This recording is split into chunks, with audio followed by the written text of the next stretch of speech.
Welcome to Te Kuiti, New Zealand.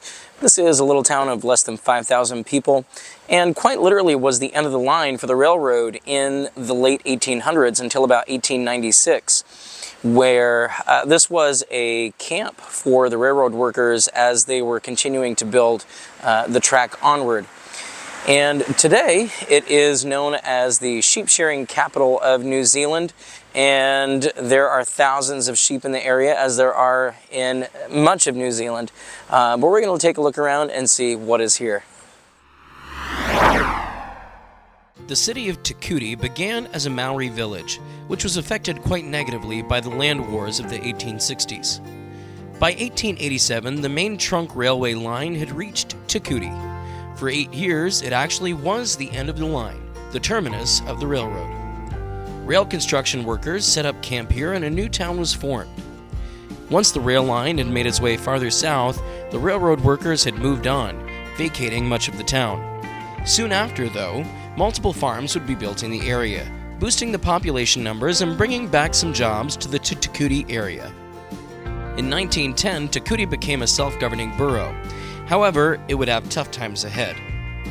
In the 1920s, soil fertility was decreasing, which obviously was not good for the farming industry here. Many farmers were also leaving at this time to go serve in World War I.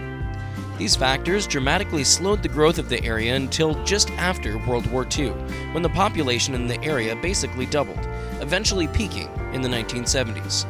The area has not seen much population growth numerically since then.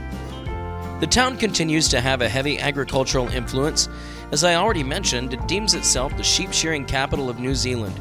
Once a year, thousands of sheep run down the middle of the main street during the Great New Zealand Muster.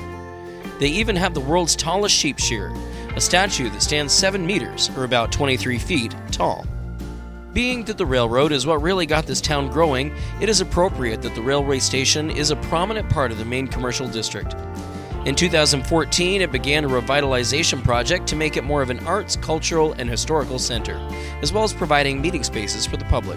At the end of the station is an eyesight tourist office that you can get local information from, as well as a statue honoring Te Kuiti's most famous resident, Sir Colin Meads, who played for New Zealand's national rugby team, the All Blacks, from 1957 to 1971, and is considered to be one of the greatest rugby players in history.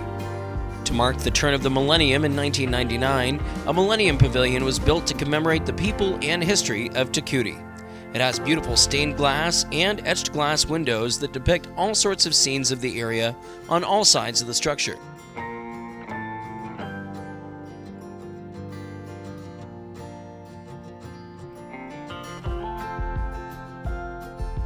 The pavilion is also guarded by a striking Maori sculpture in the front. The town has a little museum with free admission that has some displays on the timber industry, the railroad, agriculture, Maori artifacts, lifestyles of the past, and much more.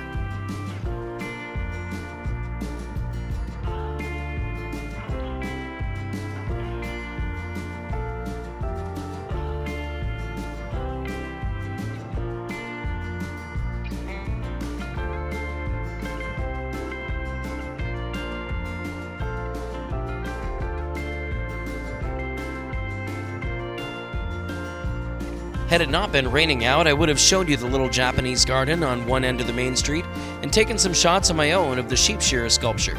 But you can't control the weather. After I made it back to my car, now soaking wet, I went on to the Waitomo Glowworm caves, a very cool experience in which you take a walk and then ride a boat through a dark cave system to see the glow of the glowworms. I highly recommend this experience to anyone visiting the area.